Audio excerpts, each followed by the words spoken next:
देखिए के मनवा न बा मोर बस में। काहे हो? अरे तबीयत खराब होता हो। सुनो रस भरी डूबल बाड़ू रस में। देखिए के मनवा न बा मोर बस में।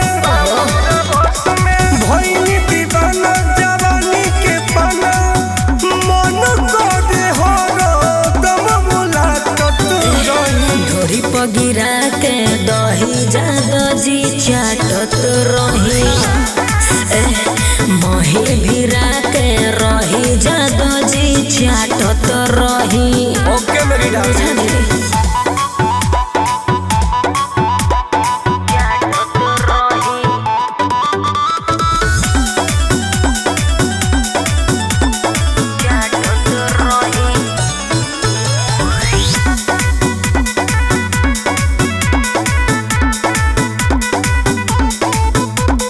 गाल गुल गुलाबा ए दादा हुआ फेलबा कि तोपे वाला चीज हवा खुलाबा ए दादा रेलम रेलाबा।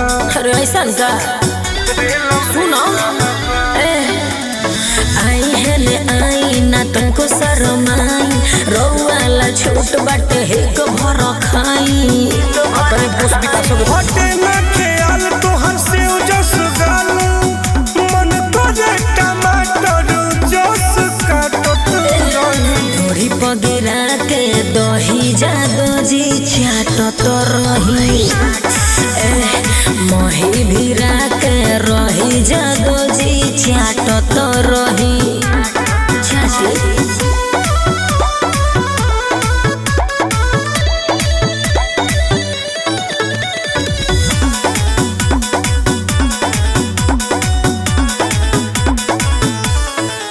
हई कमरिया कसलबा ए दादा करेला पलक कि तोहते नजरिया धसलबा ए दादा बाडू टकाट।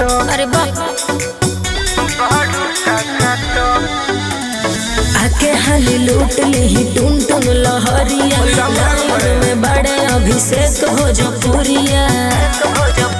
अब होई नहीं भेंट चला गोटी करो सेट नहीं मिलब त छाती हमर फाटत रही। ढोरी पगिरा के दही जादो जी चाटत रही। मही भिरा के रही जादो जी चाटत रही।